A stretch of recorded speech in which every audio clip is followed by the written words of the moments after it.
Hi, I'm Alyssa Hedke. I'm Michaela Wagner, I'm Maddie Ninehouse, and we are senior homecoming representatives. and we're reading Giraffes Can't Dance by Giles Andreae and Guy Parker-Rees.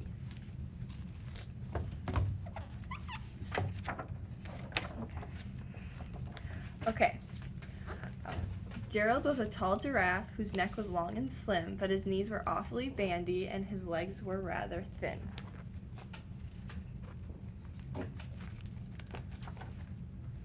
He was very good at standing still and munching shoots off trees.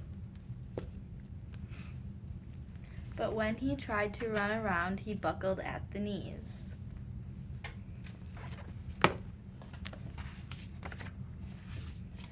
Now every year in Africa, they hold the jungle dance, where every single animal turns up to skip and prance.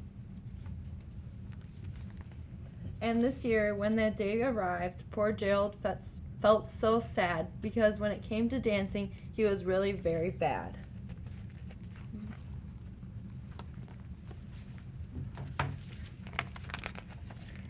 The warhogs started waltzing and the rhinos rock and rolled. The lions danced a tango which was elegant and bold.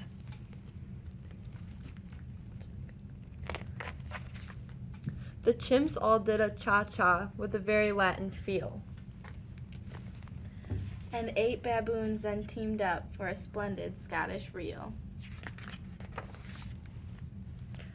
Gerald swallowed bravely as he walked towards the floor, but the lions saw him coming and they soon began to roar. Hey, look at clumsy Gerald. The animals all laughed. Giraffes can't dance, you silly fool. Oh, Gerald, don't be daft. Gerald simply froze up. He was rooted to the spot. They were right, he thought, I'm useless. Oh, I feel like such a clot.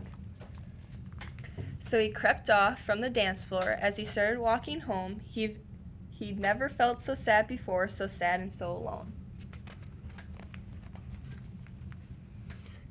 Then he found a little clearing and he looked up at the sky. The moon can be so beautiful, he whispered with a sigh. Excuse me, coughed a cricket, who'd seen Gerald earlier on, but sometimes when you're different, you just need a different song.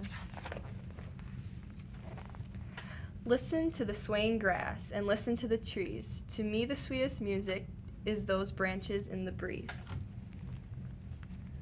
So imagine that lovely moon is playing just for you. Everything makes music if you really want it to. With that, the cricket smiled and picked up his violin. Then Gerald felt his body do the most amazing thing. His hooves had started shuffling, making circles on the ground. His neck was gently swaying, and his tail was swishing around. He threw his arms out sideways. He swung them everywhere. Then he did a backward somersault and leapt up in the air. Gerald felt so wonderful. His mouth was open wide. I am dancing. Yes, I'm dancing. I am dancing, Gerald cried.